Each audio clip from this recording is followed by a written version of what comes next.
বিখ্যাত বুজুর্গ আল্লামা জুরাইজ রহমাতুল্লাহ আলাই নামাজে দাঁড়াইলেন। নামাজে দাঁড়ানোর পর তার মা আসলেন। মা আসার পর, জুরাইজ সন্তান কোথায়? বলেন না, সন্তান কোথায়? নামাজ শেষ করে মার কথার উত্তর দিতে পারে নাই। মা কি করলেন? চলে গেলেন। দ্বিতীয় দিন আবার আসলেন, নামাজ পড়তেছে বুজুর্গ তার খানকায়। আসিয়া আবারও নামাজের ভিতরে মা আসলেন, মার কথার উত্তর দিতে পারে নাই। তৃতীয় দিন আবার মা আসলেন। তৃতীয় দিনও আসিয়া আল্লাহ পাকের বান্দা নামাজের মধ্যে। আজকে যখন নামাজের উত্তর দেয় নাই, আজকে মার ডাকে যখন সন্তান সাড়া দেয় নাই, মা দোয়া করে ফেলছে, আল্লাহ আমার এই সন্তান মৃত্যুর আগে বেশ্যা নারীর চেহারা না দেখায়া মৃত্যু দিও না। খেদমতে মা দরফে দর গুন শুভ শাম তাকে ভাসি দর্দ আলম নেকে নাম। খেদমতে মা দরফে দর গুন এখতিয়ার তাকে ভাসি দর্দ আলম বখতিয়ার। মা বাবার দোয়া যে কবুল, এই ঘটনার দ্বারা স্পষ্ট বুঝতে পারবেন। হায় হায় দোয়া করলেন, রব্বুল আলামিন সাথে সাথে দোয়া কবুল করলেন। এলাকার ভিতরে একজন নষ্টা মহিলা ধরা খাইলেন। বাচ্চা প্রসব হইল, বাপকে কেউ কইতে পারে না। মহিলা বলে ফেললেন। যখন মহিলাকে সকলে ধরলেন, ধরার পর মহিলা বললেন, ওই জায়গার হুজুরে আমার স্বামী। বলেন নাউজুবিল্লাহ। কার কথা কইলেন? আল্লামা জুরাইজ রহমাতুল্লাহ আলাইহির কথা বললেন। ওই জুরাইজ আমার সাথে খারাপ ব্যবহার করলেন, এজন্য কি হয়েছে, আমার এই সন্তান হলো। ভাইরা আমার, মানুষ তাকে মারলেন, ঘরগুলাকে ভেঙ্গে দিলেন। অবশেষে জুরাইজ মার কথা এমন কবুল হওয়া হইল, মানুষের সামনে বেজ্জতি হইলেন। তারপর জুরাইজ রহমাতুল্লাহ আলাই বলে, ও আমার এলাকাবাসীরা, আমি একটু কথা বলতে চাই, আমার একটা কথার সুযোগ দিবানি? হয় হ্যাঁ দিব। যেই সন্তানটা আমার কারণে দুনিয়াতে আসছে, ওই সন্তানটা আমি একটু দেখতে চাই। সবাই বলল ঠিক আছে। উনি যেহেতু দেখতে চায়, উনাকে দেখতে দেন। আল্লাহ পাকের বান্দা সন্তানের দিকে তাকায় বলে, ইয়া সবি, হে বাচ্চা, কুল মা আবুকা, তুমি বলো তোমার পিতাকে। আল্লাহু আকবার, আল্লাহু আকবার। এই কথা বলার পর সন্তানের জবান খুলে গেল, বলেন আল্লাহু আকবার। বুজুর্গদের দোয়া কিন্তু কবুল হয়। বেটা তো বিখ্যাত বুজুর্গ, ঠিক না ঠিক? মার বদদোয়ার কারণে এমন হইল। বলে আমার পিতা হলো অমুক জায়গার অমুক রাখাল, নাম সহ ঠিকানা সহ এই ছোট্ট বাচ্চা বলে দিলেন। দুইজন শিশু পৃথিবীতে দোলনার ভিতরে কথা বললেন। একজন হলো এই শিশু, আর একজন হলো হযরত ঈসা আলাইহিস সালাম। বলেন আল্লাহু আকবার। তখন মানুষ হইল, হায় হায় হায় হায়, আমার এলাকার বুজুর্গের সাথে খারাপ ব্যবহার করে ফেললাম। হুজুর, অপরাধ করছি, মাফ করেন। আপনার একটা ঘর করে দেই, ঘরটা অনেক সুন্দর করে করে দিব, আপনার সাথে অপরাধ করলাম। হুজুর বলেন, না রে, আমার ঘর করা দরকার নাই, আমার মার বদদোয়া লাগিয়া গেছে। এজন্য আমার করা আগে যেমন ছিল তেমন ঈদ করে দে, এর থেকে ভালো করা দরকার নাই। এজন্য ইম্মা ইয়াবলুগান্না ইনদাকাল কিবারা আহাদুহুমা আও কিলাহুমা ফালা তাকুল লাহুমা উফফিন ওয়ালা তানহারহুমা। মার বাবার কোনো কামাই নাই, কিছু নাই, এমন বাবা সমাজে আছে না নাই?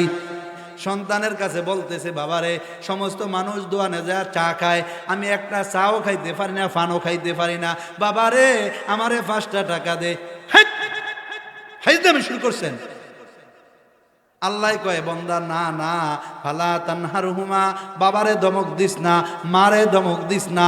অনেক সন্তান আছে শাশুড়ি লইয়া খুব খুশি, খুব খুশি। শাশুড়ি আম্মা, আব্বু জান, শ্বশুর বাবাজি, কিন্তু নিজের বাবারে বাবা কয় না, নিজের মারে মা কয় না। আছে না নাই? টাকা নাই, কাম করতে পারে না, 5টা টাকা 10টা টাকা চাইলো দমক দিছে না রে বাবারে, দমক দিস না, কপালটা ফুরিয়া যাইব। কি যাইব? কপাল কি যাইব? ওয়ার সামনে করবো না হুজুরে ডাক দিব সালামু? মা বাবাকে যে কষ্ট দিবি, দুনিয়ার জগৎটা তোর শেষ, মৃত্যুর পর তোর জন্য জান্নাত নাই। আমার মালিক এমন জাহান্নামের শাস্তি তোর জন্য রাখছে, যেই শাস্তির শুরু আছে আর শেষ নাই। জন্য মা বাবাকে কষ্ট দিবেন না। কে কে আল্লাহু আকবার, আল্লাহু আকবার। আল্লাহ আপনি হাতগুলাকে কবুল করেন। আল্লাহ যাদের মা বাবা আছে তাদের মা বাবার হায়াতের ভিতরে বরকত দান করেন। আমার আম্মা জান ঢাকা চিকিৎসাধীন অবস্থায় আছে, আল্লাহ আপনি আমার মাকে সুস্থতার নেয়ামত দান করেন। সকলে বলেন আমিন। হাওয়ায়ে কামেলা দান করেন, হায়াতে তয়্যিবা দান করেন।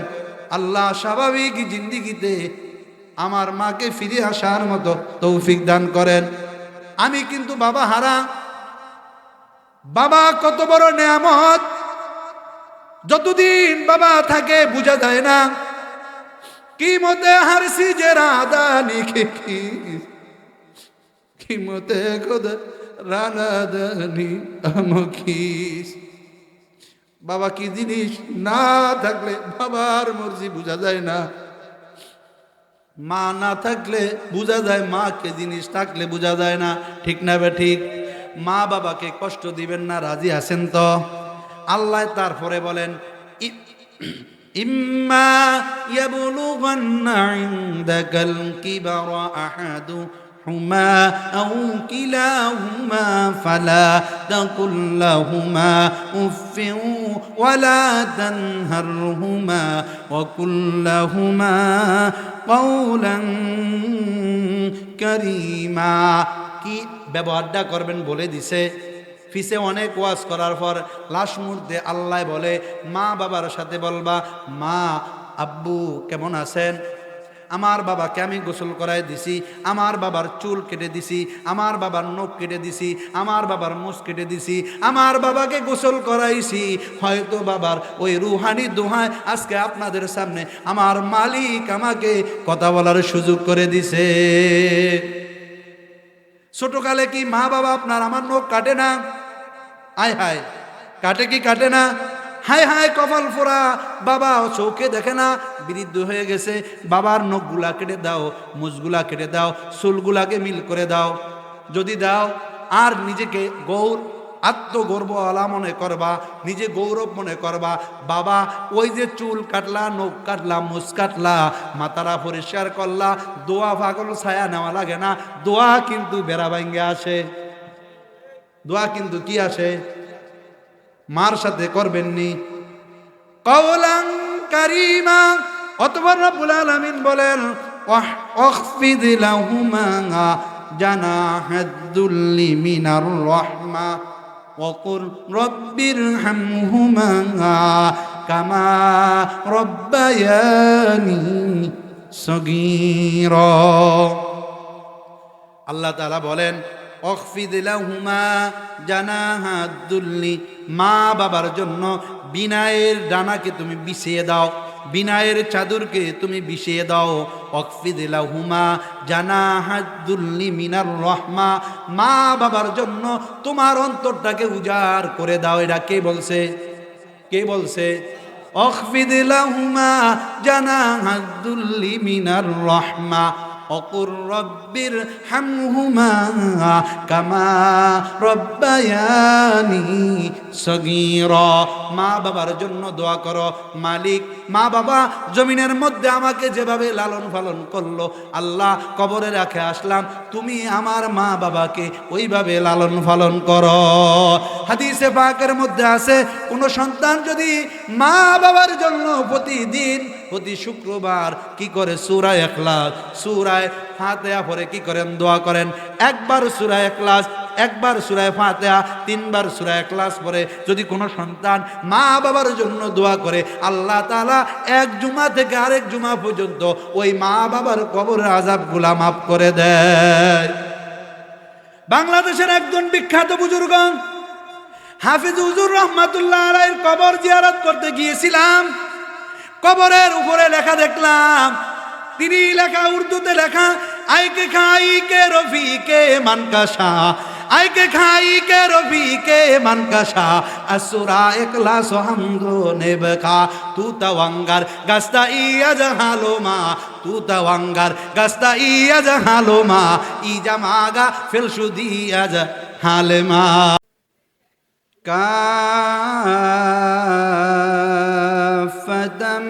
بشيرا ونذيرا وداعيا إلى الله بإذنه وسراجا منيرا. أما بعد فأعوذ بالله من الشيطان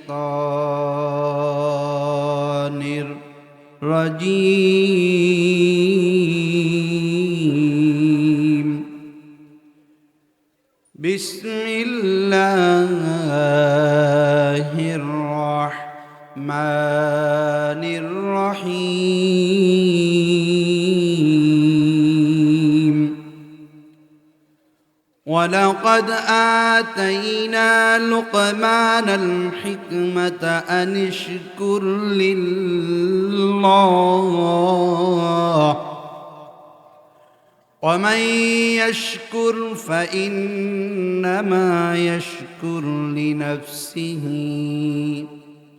ومن كفر فإن الله غني حميد.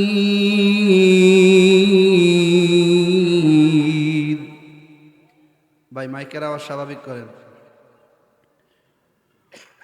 وإذ قال لقمان لابنه وهو يعظه يا بني لا تشرك بالله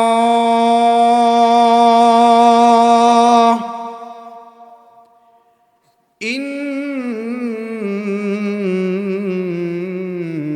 الشرك لظلم عظيم. وقال النبي صلى الله عليه وسلم لا طاعة لمخلوق في معصية الخالق. إن الله وملائكته يصلون على النبي يا أيها الذين آمنوا صلوا عليه وسلموا تسليما. اللهم صل على سيدنا ونبينا وحبيبنا ومولانا محمد صلى الله عليه وعلى آله وأصحابه وبارك وسلم. সকলে মুহাব্বতের সাথে পড়ুন اللهم صل على سيدنا وشفيعنا وحبيبنا ومولانا محمد صلى الله عليه وعلى آله وأصحابه وبارك وسلم. فہارے فارے جائیں گی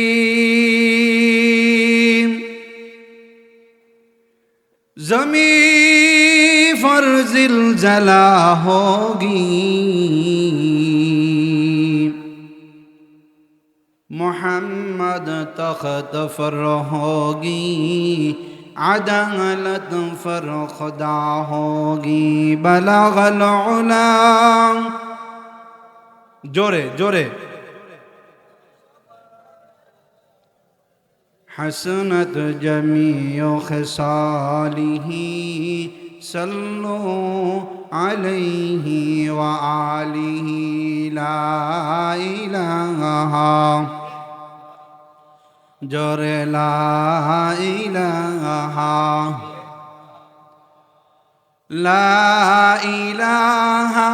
इल्लल्लाह ला इलाहा इल्लल्लाह ला इलाहा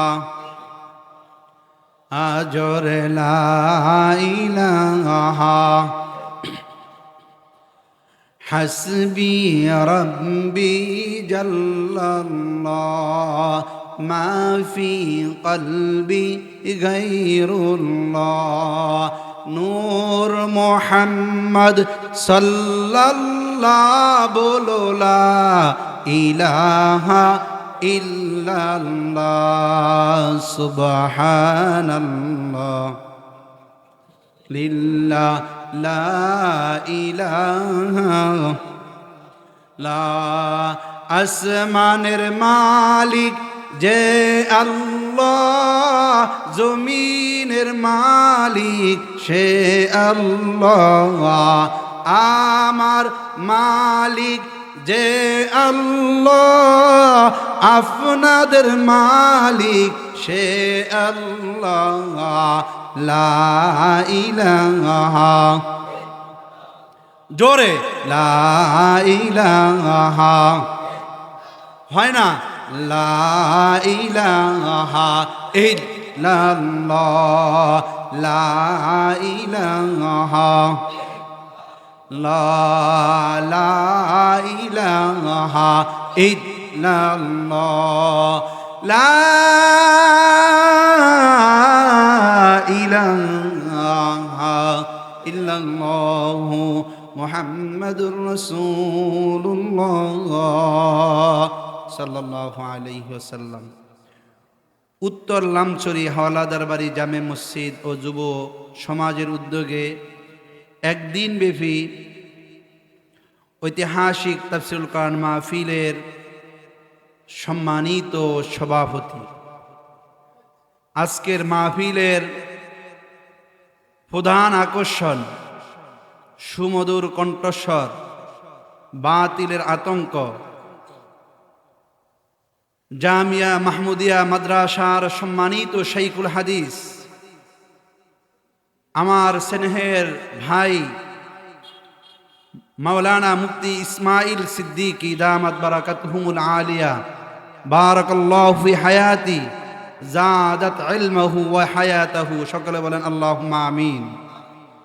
আমার সামনে উপবিষ্ট দিনদার ফরেজগার খোদা বিরু আল্লাহওয়ালা মুত্তাকি ভাইয়েরা, ওয়াজিবুল এহতেরাম যুগের শ্রেষ্ঠ সন্তান হজরতে ওলামায়ে কেরাম, ফরদার অন্তরালে ফরদানিসিন আবেদা জাহেদা মুতিয়া মুহসেনা মা ও বোনেরা, শুকরিয়া জ্ঞাপন করছি মহান রব্বুল আলামিনের দরবারে, যে মাওলায়ে পাক আপনাকে আমাকে দুনিয়ার সমস্ত ফিতনা ফাসাদ থেকে যাচাই বাছাই করে এই জান্নাতের বাগানে আসার বসার, আমাকে দুই একটি কথা বলার, আপনাদের সকলকে শোনার মতো তৌফিক যে মালিক আমাদেরকে দান করলেন, মালিকের দরবারে অন্তঃস্থল থেকে শুকরিয়া আদায় করি আলহামদুলিল্লাহ।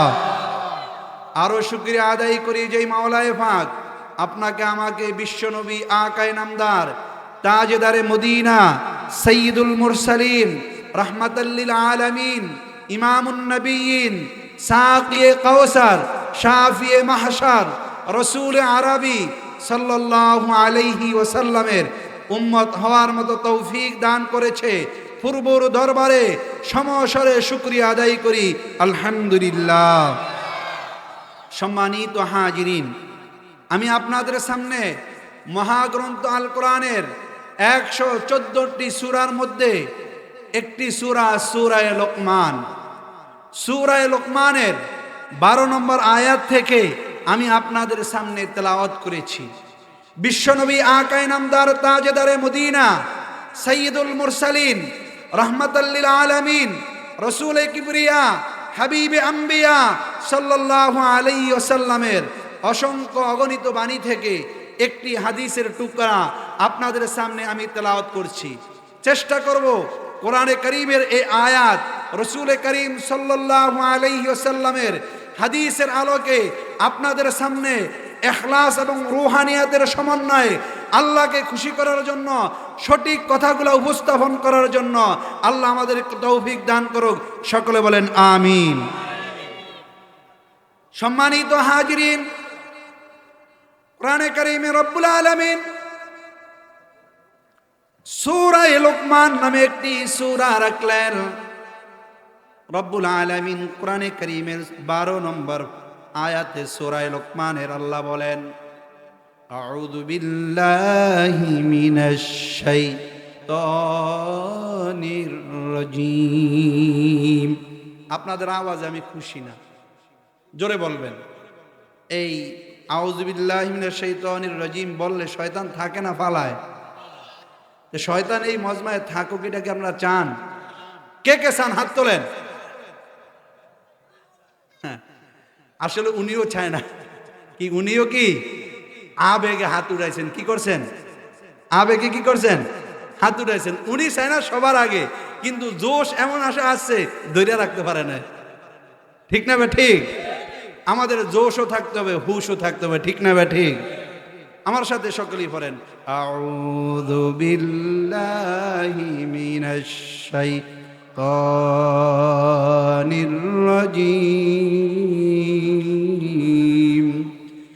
বিসমিল্লাহির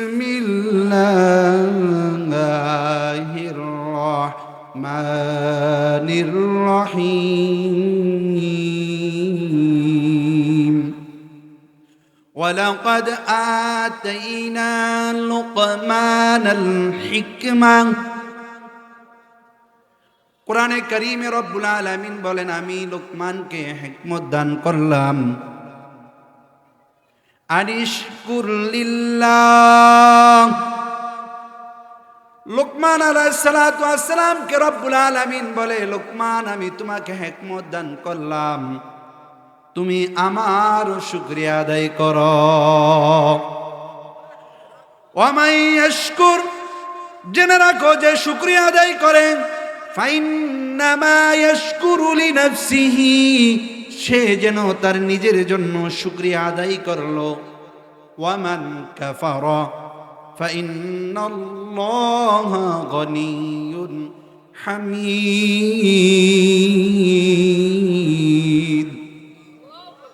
রব্বুল আলামিন বলেন, যে শুকরিয়া আদায় করলো সে নিজের জন্যই শুকরিয়া আদায় করলো, আর যে কুফরিয়া করলো জেনে রাখো আমি আল্লাহ ধনী এবং প্রশংসনীয়। বলেন সুবহানাল্লাহ। জানার ব্যাপার, রব্বুল আলামিন লোকমানকে হিকমত দান করলেন, তাইলে এই লোকটাকে জানা দরকার আছে না নাই? এক নম্বরে তাফসীরে ইবনে কাসিরের মধ্যে আছে, তাফসীরে মারিফুল কুরআনের মধ্যে আছে, এই লোকমানের বংশ পরিচয় হলো লোকমান ইবনে আনকা ইবনে সাদুন। এটা হলো তার বংশ পরিচয়। তার দেশ কোথায়? তাফসীরে ইবনে কাসিরের মধ্যে আছে ইথিওপিয়ার নাগরিক। তাফসীরে মারিফুল কুরআনের মধ্যে আছে আবিসিনিয়ার সে নাগরিক। তাহলে ইথিওপিয়ার নাগরিক। তাফসীরে ইবনে কাসিরের মধ্যে আছে যে তাফসীরে ইবনে কাসিরের মধ্যে তার দেশটার নাম হলো ইথিওপিয়া, এবং সেই লোকটা ছিলেন নবী না ওলি? লোকমান ছিলেন একজন বিখ্যাত ওলি, নবী ছিলেন না। সমস্ত নবী এবং রাসূলকে রব্বুল আলামিন নবুয়ত দান করলেন, রিসালাত দান করলেন। কাউকে একথা একবারও জিজ্ঞাসা করে নাই হে ইউনুস তোমাকে আমি নবুয়ত দিতে চাই, হে মুহাম্মদ তোমাকে আমি নবুয়ত দিতে চাই, দিব কি দিব না? তবে লোকমান হাকিমের ব্যাপারে একটা কথা আছে, এই বুজুর্গের ব্যাপারে একটা কথা আছে, তাফসীর ইবনে কাসিরের মধ্যে আছে। লোকমানকে রব্বুল আলামিন জিজ্ঞাসা করলেন তোমাকে নবুয়ত দান করব নাকি ইলম দান করব? লোকমান চিন্তা করলেন, রব্বুল আলামিন 2,24,000 কম বেশি নবী এবং রসুল পৃথিবীতে প্রেরণ করলেন, কাউকে জিজ্ঞাসা করলেন না নবুয়ত দিব কি দিব না, রিসালাত দিব কি দিব না। আমাকে যেহেতু আল্লাহ এলিমের ব্যাপারে প্রস্তাব দিলেন, জ্ঞানের ব্যাপারে প্রস্তাব দিলেন, হিকমতের ব্যাপারে প্রস্তাব দিলেন, আর আমার বুঝতে বাকি নাই হিকমত হলো সমস্ত নবী এবং রসুলের থেকে বড় একটা জিনিস। এলেম বড় জিনিস, সমস্ত নবী ফাটাইছেন, তারপরে আল্লাহ এলেম দিছে, ঠিক না বে ঠিক? তাহলে এলেম হলো বড় বিষয়। তাহলে 1 নম্বরে লোকমান, তার বংশ পরিচয় লোকমান ইবনে আনকা ইবনে সাদুন। 2 নম্বরে তিনি আবিসিনিয়ার অধিবাসী অথবা ইথিওপিয়ার অধিবাসী। 3 নম্বরে তিনি নবী নয়, একজন বিখ্যাত ওলি। 4 নম্বরে তিনি একজন বিশাল বড় আল্লাহ পাকের কামেল একজন লোক। যেই লোকটা এত বড় কামেল হওয়ার কারণে, গ্রহণযোগ্যতা হওয়ার কারণে, আল্লাহর কাছে পছন্দ হওয়ার কারণে লোকমানের কথাগুলা আমরা নামাজের ভিতরে তেলাওয়াত করি, আমাদের নামাজ হয়ে যায়, ঠিক না বে ঠিক? লোকমানের কথাগুলো আমরা নামাজের মধ্যে যদি ভুলবশত তেলাওয়াত করি, যদি ভুল হয়ে যায় আমাদের নামাজ হয় না, ঠিক না বে ঠিক? লোকমান একজন খাটো লোক ছিলেন, বেটে লোক ছিলেন, তার ঠোঁটগুলা মোটা ছিল এবং কালো কুৎসি ছিল। কথায় কথা আসছে বলতে হয়, পৃথিবীতে 3 জন লোক ছিল কালো। 3 জন লোকই ছিলেন গোলামের ঘরে গোলাম, যাদের বাপও গোলাম ছিলেন, তারা নিজেরাও গোলাম ছিলেন। 1 নম্বরে একজন ব্যক্তি, তিনি হলো লোকমান, খাটো ছিলেন, বেটে ছিলেন, ঠোঁটগুলা মোটা ছিল এবং কালো ছিল, ইথিওপিয়ার নাগরিক ছিল, সে নিজেও গোলাম ছিল, তার বাপও গোলাম ছিল। গোলামের ঘরের গোলামের কথা কোরআনের ভিতরে রব্বুল আলামিন সূরা লোকমানের ভিতরে বলতেছে, আর আমরা নামাজের ভিতরে তেলাওয়াত করি। আমরা যদি তেলাওয়াত করি আমাদের নামাজ হয়ে যায়, বোঝা গেল এটা গোলাম বটে, স্বাভাবিক কোনো গোলাম নয়। কি বলেন, ঠিক না ভাই ঠিক? আমরা একজন স্বাধীন মানুষ, আমার বাপ স্বাধীন, আমার মা স্বাধীন, স্বাধীন একটা দেশে বসবাস করি, আমাদের কোনো অসুবিধা নাই। গোলামের কিন্তু স্বাধীনতা বলতে কোনো কিছু আসেনি, বলেন আসেনি? তাহলে কেমন একজন গোলাম? সাধারণ গোলাম নয়, মহা একজন গোলাম, যার কথা কোরআনের ভিতরে আল্লাহ তাকে বলে হিকমত দান করলেন। কি হিকমতগুলা দান করলেন ধারাবাহিক বলবো ইনশাআল্লাহ। একজন ব্যক্তির নাম জানলেন, পৃথিবীতে 3 জন গোলাম, কালো কুৎসি, তারা আল্লাহর কাছে দামি। 2 জনের নাম জানবেননি? বলবো ইনশাআল্লাহ। 2 নম্বর ব্যক্তি হলো উমর ইবনে খাত্তাব রাদিয়াল্লাহু তাআলা আনহুর গোলাম, যার নাম মাহজান। 3 নম্বর গোলাম বেলাল হাবশী রাদিয়াল্লাহু তাআলা আনহু, হাবশা দেশের গোলাম। বাপও গোলাম, ছেলেও গোলাম, গোলামের ঘরে গোলাম। এমন একজন গোলাম ছিল যে আজান না দিলে সূর্য উঠত না, বলেন সুবহানাল্লাহ। মক্কা মসজিদে নববীর ভিতরে বেলাল রাদিয়াল্লাহু তাআলা আনহুকে মুয়াজ্জিনের দায়িত্ব দুনিয়ার পৃথিবীর কোনো মানুষ দেয় না, রব্বুল আলামিন নিজে দিয়েছেন, বলেন সুবহানাল্লাহ। এই জন্যই তো কবি বলেন, রাহ গিয়া হ্যাঁ রসমে আজা মগর রোহে বেলালি না রহি, ফলসফা রাহ গিয়া হ্যায় তলকিন গাদালি না রহি।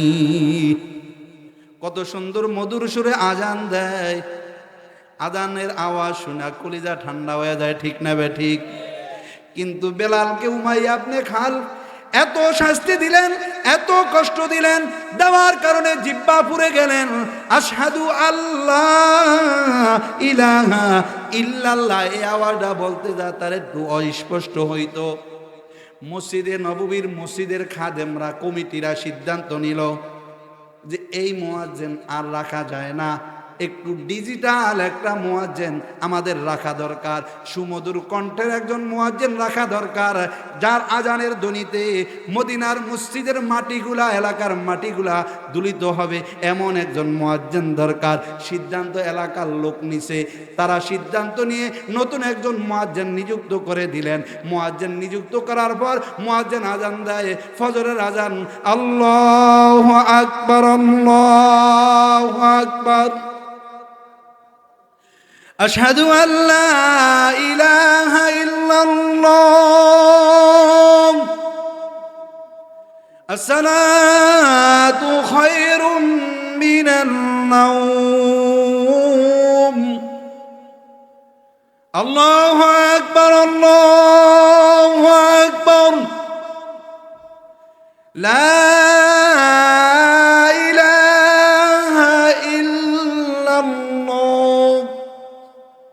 আজান দেওয়া শেষ। আজানের কিছুক্ষণ পরে কিন্তু স্বাভাবিকভাবে আমরা ফজরের নামাজ পড়ি, নামাজের পর সূর্য ওঠে, ঠিক না বে ঠিক? বন্ধুরা আমার, আজকে সূর্য উঠতেছে না, বলেন সুবহানাল্লাহ। ইজাহো আজাহা ফানি বুয়াত গয়রায় আদেশ জুমলা নাদানি বুয়াত, কাদের কুদরত দারি হরজ খাই আকুনি, মুর্দারা জিন্দা কুনি ও জিন্দারা বাজা কুনি, বলেন সুবহানাল্লাহ। আজান দিছে, সূর্য ওঠে না। কি ব্যাপার, কি ব্যাপার? এত সুন্দর একজন মুয়াজ্জিন, যার আজানের ধ্বনিতে সমস্ত মানুষগুলা খুশি, কিন্তু আজকে সূর্য উঠতেছে না। আল্লাহু আকবার। বেলাল যখন আজান দিত, আসমানের ফেরেশতা বেলালের আজানের আওয়াজ যখন হইতো, সবাই তাসবিহগুলা বন্ধ রাখতো বেলালের আজানের জবাব দেওয়ার জন্য, বলেন সুবহানাল্লাহ। এক আসমান থেকে এক আসমানে বলতো বেলাল আজান দিতেছে, এরা হলো আল্লাহ পাকের নিযুক্ত মুয়াজ্জিন। আর নিযুক্ত, এটাকে দুনিয়ার কোনো মানুষ নিজে নিয়োগ দেয় নাই, আল্লাহ নিজে দিছে। বেলাল কার গোলাম বলেন তো? কার গোলাম? আমরা কার গোলাম বলেন তো? কার গোলাম? নিয়োগ দিলেন মসজিদে আল্লাহ, মসজিদের নবীও আল্লাহর, বেলালও আল্লাহর, নিয়োগ দিলেন আল্লাহ, জমিনেও আল্লাহ, সব আল্লাহর। আল্লাহর ঘরে অন্যের কথা চলবে না, আল্লাহর জমিনের মধ্যে গায়রুল্লাহর কথা চলবে না, জমিন যার বিধান চলবে তার, ঠিক না বে ঠিক? কিন্তু আমার সমাজে দেখা যায় কথা বলতে হয়, জমিন কিন্তু আল্লাহর, কথা চলে শেখ মুজিবুর রহমানের, ঠিক না বে ঠিক? জমিন আল্লাহর, কথা চলে জিয়াউর রহমানের, ঠিক না বে ঠিক? জমিন আল্লাহর, কথা চলে নাঙ্গলের, জমিন আল্লাহর, কথা চলে অন্যের। হায় হায়, জমিন যার, কথা চলবে কার? এটাকে আমরা চান? জমিন যার, তার কথা চলুক, এটা কি চান? এটা নির্বাচনে বোঝা যায় কে কে চায়, কে কে চায় না। এক কাপ চা 500 টাকা, একটা নতুন লুঙ্গি, মহিলাদের শাড়ি, বাহ, শেষ। ঘরের থেকে আসতেছে, আব্দুর রহমানের মায় বলতেছে বাজারে যান, টাকা পয়সা লইয়া যান না, চা নাস্তা খাইবেন না? কয় না, এখন মৌসুম চলতেছে। কি চলতেছে? এখন আর টাকা আমাকে দিও না, দোকানে গেলি চা খাওয়া যায়। দোকানে গেলি কি? মিয়া, এটা আমার আলোচ্য বিষয় নয়, কথায় কথা আসছে। আপনি যে আসিয়া খাইলেন, এক একটা দোকানে 2000-3000 করে দৈনিক বিল দিতে হয়। একজন মেম্বার প্রার্থী, চেয়ারম্যান প্রার্থী, ইউপি নির্বাচন যারা করেন, যারা উপজেলা নির্বাচন করেন, এই লোকগুলার টাকা খাইতেছেন। তারা জমিন বেচে, বিল্ডিং বেচে, ঘর বেচে, তারপরে তারা কি করেন? আপনাদের এই টাকাগুলা খাওয়ায়, ঠিক না বে ঠিক? জয়যুক্ত হওয়ার পরে আমরা সালাম দিলে আমাকে সালামের উত্তরও দেয় না। কয় তুমি আমার প্রতিদিন দোকানে 20 টাকা, 50 টাকা, 100 টাকা খায়া আমার আদরের বিল্ডিংটা বিক্রি করাইলা, আমার জমিনগুলা বিক্রি করাইলা। জনগণ যদি চোর হয় তার নেতা আল্লাহ নিযুক্ত করে চোর, ঠিক না বেঠি? চোরকে নিযুক্ত করলেন, আবার তার দোষ দেন। হুজুর এটা বিধবা কাটও দেয় না, বয়স্ক ভাতাও দেয় না, সব খায়ালায়, তো করবো কি? খাওয়ানোর রাস্তাটা তো দেখাইছেন আপনারা, ঠিক না বেটি? অতএব এটা সরমনা এলাকা, ফিসে সরমনাই কি ওদিকে এদিকে। অতএব আল্লাহর ওলির একটা দেশ, যেই দ্বারা হোক বিএনপি হোক আওয়ামী লীগ তো বাদ, বিএনপি অন্য অন্য দল যদি দাঁড়ায়, আপনাদের কাছে অনুরোধ, বাজান তার থেকে কিছু খায়েন না, আপনাদের উপকার করব। তার থেকে খায়েন না, তারা বিপদে ফালায়েন না। যখন খাইবেন তখনই তার চিন্তা থাকবো চুরি করার। আর যখন আপনারা আপনাদের হক, আপনাদের আমানত দিবেন, চুরি করবে না, ঠিক না ঠিক? বেলাল রাদিয়াল্লাহু তাআলা আনহু মসজিদের মুয়াজ্জিন আযান দিলেন, জমিন যার শাসন চলবে তার। এই কথা বলতে গিয়ে আমার এই কথা আছে, ঠিক না ঠিক? ভাইয়েরা আমার, বেলাল আযান দেয় না, এখন সূর্য ওঠে না। ফেরেশতারা বলতেছে রব্বুল আলামিন, আজকে নতুন একজন মুয়াজ্জিনের আযান শুনতেছি, আজকে বেলালের আযান শুনি না। হায় হায় মুয়াজ্জিনরা, এখন এলা মুসল্লিরা যারা কমিটির লোক তারা চিন্তা করলো কি ব্যাপার, আজকে তো সূর্য উঠতেছে না। সকলে আবার যা বেলালের কাছে ক্ষমা চাইলেন, হুজুর অপরাধ করলাম, অন্যায় করলাম, ভুল করলাম, আল্লাহর হস্তে আমাকে ক্ষমা করে দেন। আপনি একটু মসজিদে নববীতে আযান দেন, আযান যদি আপনি না দেন আর সূর্য উঠবে না। তাফসীরের মধ্যে আছে, বেলাল যখন আযান দেয়, আযান দেওয়ার পর সূর্য উঠছে তখন 12:30 বাজে। আল্লাহু আকবার।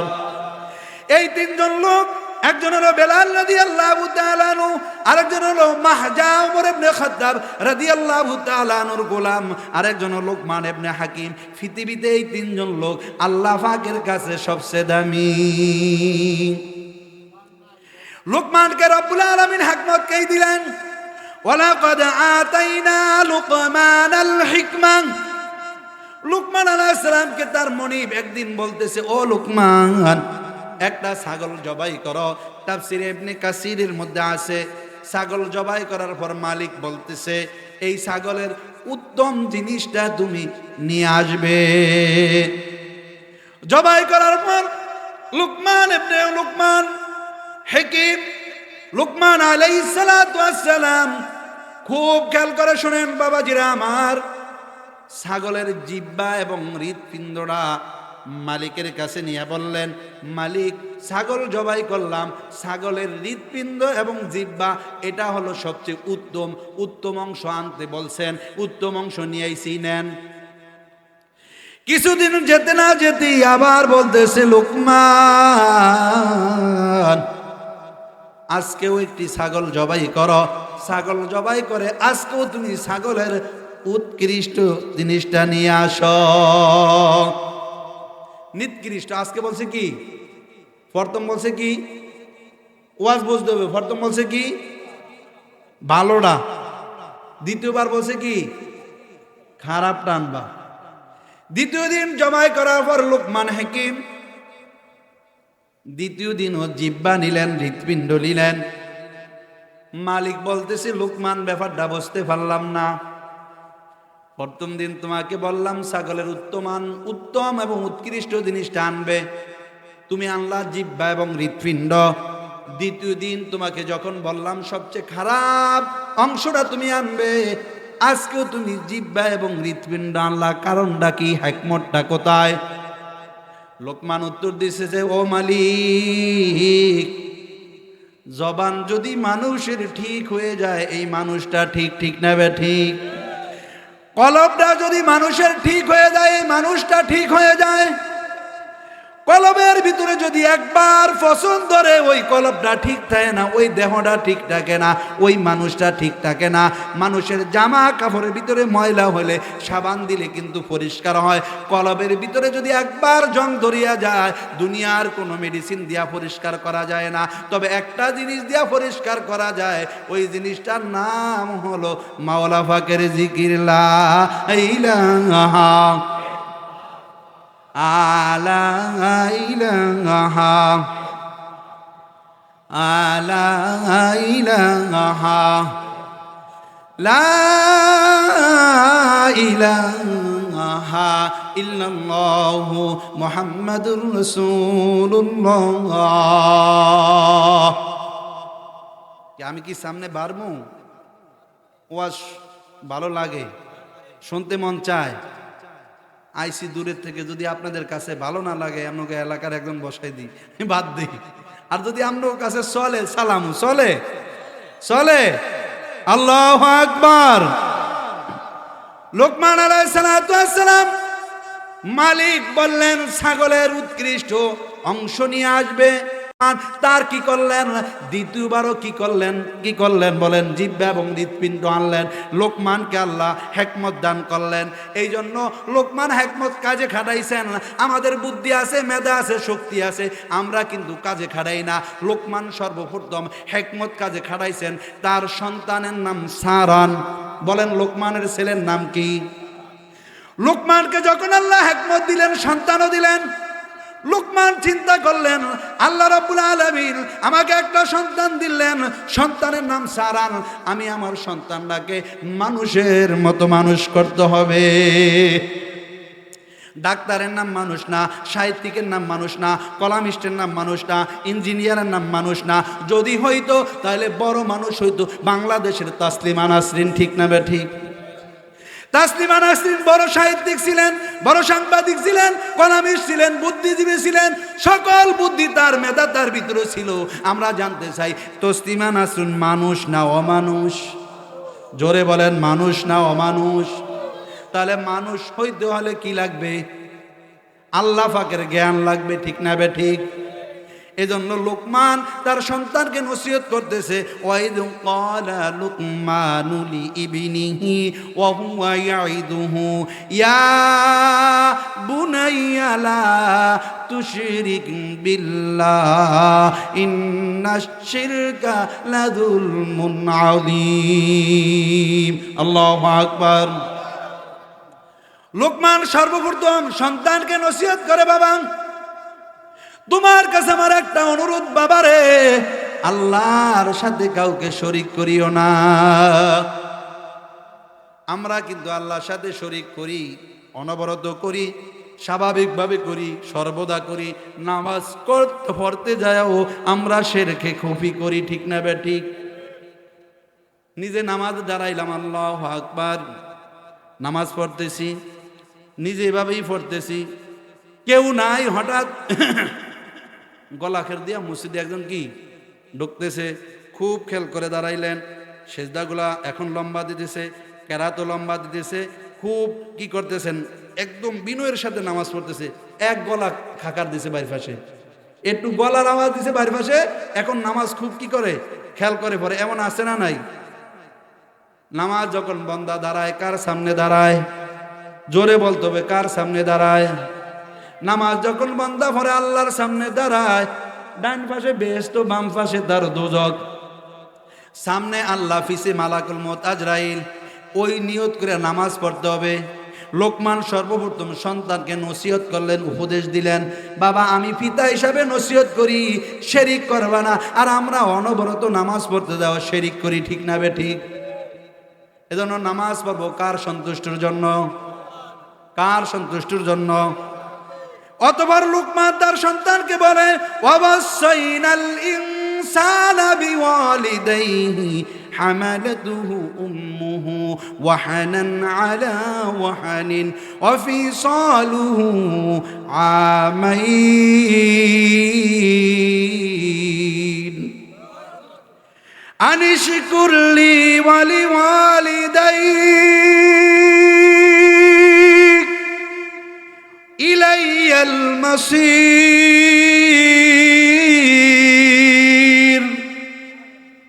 লোকমান তার সন্তানকে দ্বিতীয় নসিহত করলেন। এক নম্বর নসিহত, বাবা আল্লাহর সাথে কাউকে শরীক করবা না। দ্বিতীয় নম্বর নসিহত হলো পিতা এবং মাতার সাথে ভালো ব্যবহার করার জন্য আল্লাহ নিজে আমাদেরকে উপদেশ দিয়েছেন, আদেশ দিয়েছেন। বলেন আল্লাহু আকবার। পিতা মাতা আছে কার কার? হাত তোলেন। পিতা মাতা দুইজন আছে, হাত তোলেন। যাদের পিতা মাতা আছে তাদের কপালটা ভালো।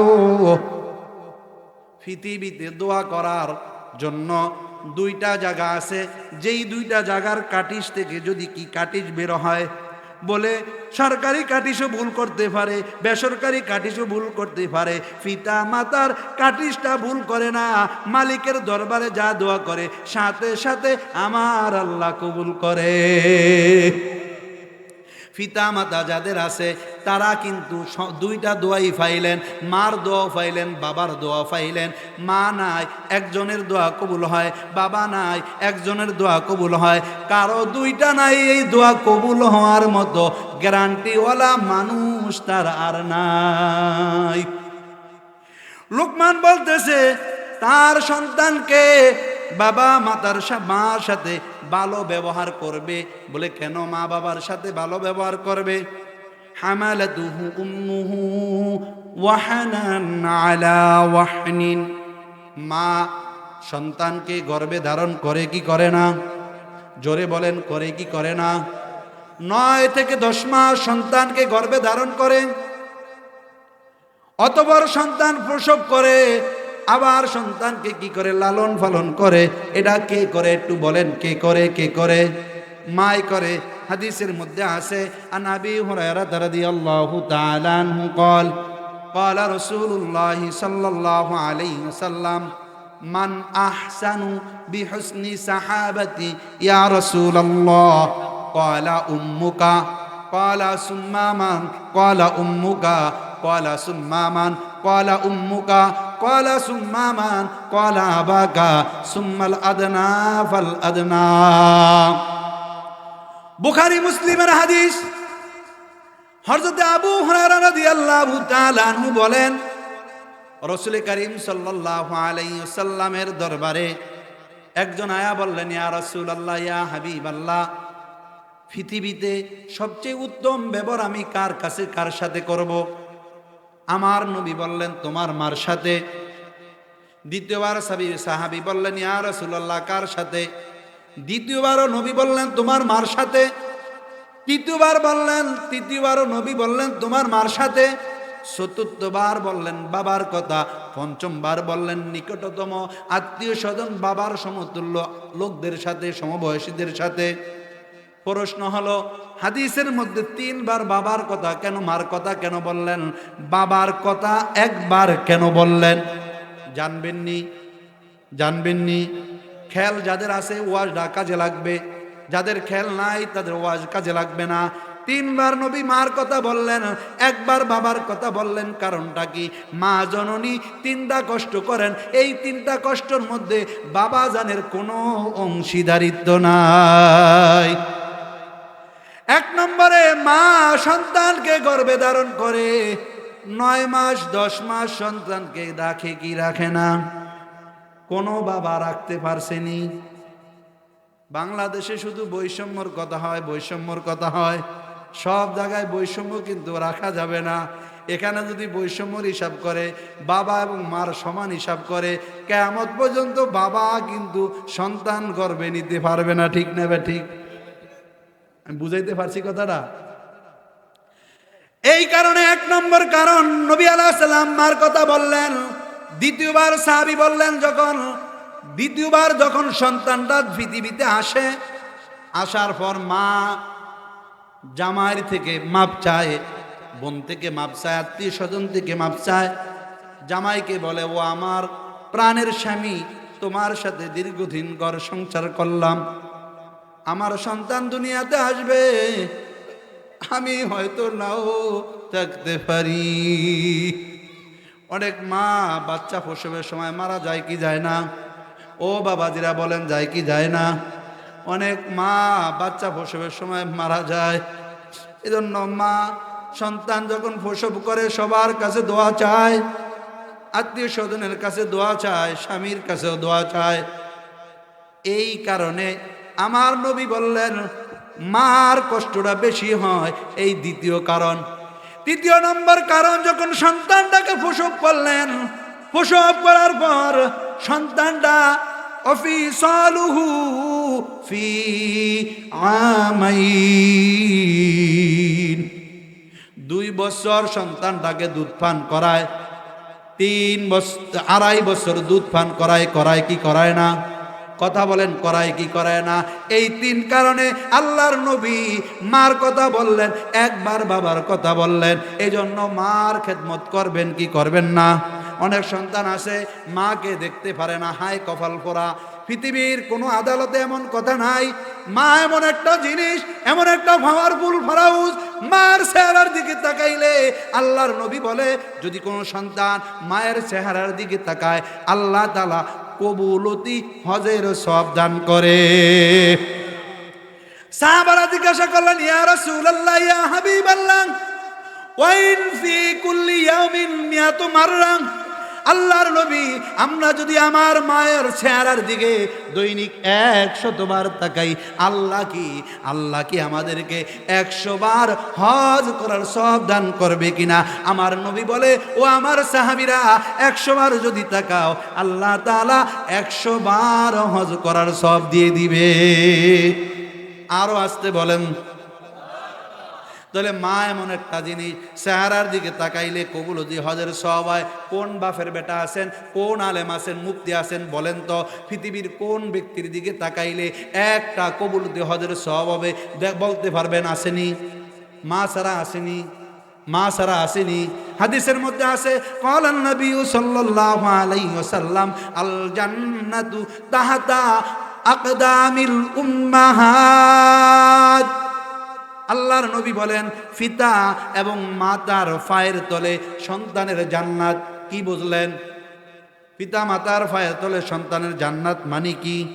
মা বাবা দুনিয়াতে যতদিন থাকবে তাদেরকে খুশি করাবেন, মৃত্যুর পর আপনি জান্নাত পাবেন। কোরআনে কারীমের মধ্যে রব্বুল আলামিন বলেন, ওয়াকাদা রাব্বুকা আল্লা তা'বুদু ইল্লা ইয়্যাহু ওয়া বিল ওয়ালিদাইনি ইহসানা ইম্মা ইয়াবলুগান্না ইনদাকাল كبر أحدهما أو كلاهما فلا تقل لهما أف ولا تنهرهما وقل لهما قولا كريما واخفض لهما جناح الذل من الرحمة।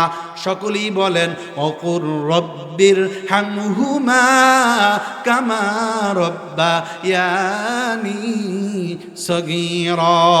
কোরআনে কারীমের এই আয়াতের ভিতরে মালিক মার সাথে বাবার সাথে কি ব্যবহারটা করব এখানে আল্লাহ শিখাই দিয়েছেন। ওয়াকাদা রব্বুকা আল্লা তা'বুদু ইল্লা ইয়্যাহু ওয়া বিল ওয়ালিদাইনি ইহসানা।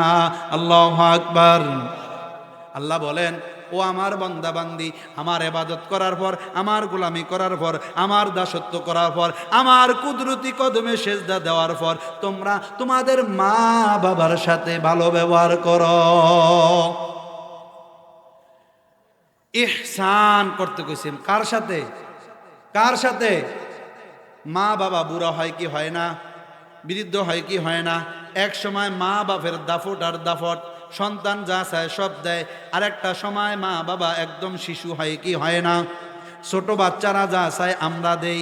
আবার আমরা যখন বয়স্ক হয়ে যাই, আমাদের মুরব্বীরা যখন বয়স্ক হয়ে যায়, কাম করতে পারে না, চলতে পারে না, অসুস্থ, প্যারালাইসিস, ঘরের ভিতরে বসা থাকে, এমন হয় কি হয় না? কথা বলেন, হয় কি হয় না? এই অবস্থায় মা বাবার সাথে কি ব্যবহার করবে আমার আল্লাহ কোরআনের ভিতরে বলে দিছেন, وَقَضَى رَبُّكَ أَلَّا تَعْبُدُوا إِلَّا إِيَّاهُ وَبِالْوَالِدَيْنِ إِحْسَانًا إِمَّا يَبْلُغَنَّ عِندَكَ الْكِبَرَ। আল্লাহ আমাদেরকে বলতেছে, ও দুনিয়ার সন্তানেরা, তোমাদের মা বাবা যদি বৃদ্ধ হয়, ইম্মা ইয়াবলুগান্না ইনদাকাল কিবারা আহাদুহুমা, দুইজনের একজন যদি বয়স্ক হয়, আও কিলাহুমা অথবা দোনোজন। ফালা তাকুল লাহুমা উফিউ ওয়ালা তানহারহুমা। আল্লাহ বলে, বান্দা তোমার মাকে বাবাকে তুমি ধমক দিও না, এমন শব্দ তুমি ব্যবহার করিও না যেই শব্দ ব্যবহার করার কারণে তোমার মা এবং বাবার কলিজায় কষ্ট পায়। এটা কার কথা বলেন তো? কার কথা? কোনো ব্যক্তির কথা শুনাইতেছি, কোনো ফুতির কথা শুনাইতেছি, কোনো সাংবাদিকের কথা শুনাইতেছি? আহকামুল হাকিমিন, কুল কায়নাতের মালিক, 18,000 মাখলুকাতের মালিক, আপনার মালিক, আমার মালিক, মহাগ্রন্থ আল কোরআনে বলেছে মা বাবার সাথে ভালো ব্যবহার করবে।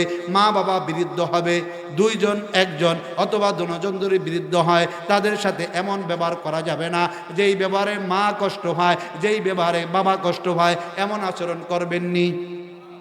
এজন্য কবি বলেন, খেদমতে মা দরফে দর কুন শুভ শাম, তাকে বাসি দর্দ আলম নেকে নাম। খেদমতে মা দরফে দর কুন ইখতিয়ার, তাকে বাসি দর্দ আলম বখতিয়ার।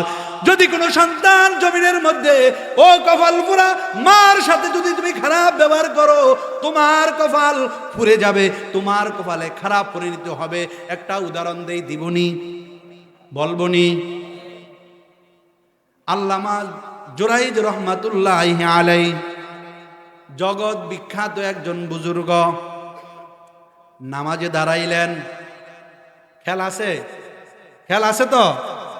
আমার উস্তাদ কিতাব পড়াইতে যায় একটা কথা বলতেন, যখন ছাত্রদের বেখেল হইতো তখন বলতেন, একে দানো একে বিনো একে গো, একে খাও একে খানো একে জো, जिस्म तेरा ए हाँ है कलब तेरा ए हाँ नहीं, आखी तेरा ए हाँ है आखी की रोशनी ए हाँ नहीं। অনেকের শরীরটা এখানে আছে, চোখটা এখানে আছে, চোখের আলো বাড়িতে আছে না নাই? যাদের চোখের আলো বাড়িতে আছে, যাদের চোখের আলো দোয়ানের ধারে আছে, যাদের চোখের আলো ঘুম যাওয়ানোর দিকে আছে, এই ওয়াজ তাদের কলবে ঢুকবে না। যাদের খেলে দিকে আছে, আমি কোরআনের গাছ, আমার থেকে এখন রস পড়তেছে, আপনারা কোরআনের হাড়ি, এখন যারা কোরআনের হাড়ির সাথে চুঙ্গির সাথে ঠিক মতন লাগাইবেন, তাদের কলবে তাসির হবে, অন্তরে তাসির হবে, তাদের কাজে লাগবে। যাদের মন এখানে, দেহ এখানে নাই, তাদের কোনো কাজে লাগবে না। খেলা আসেনি?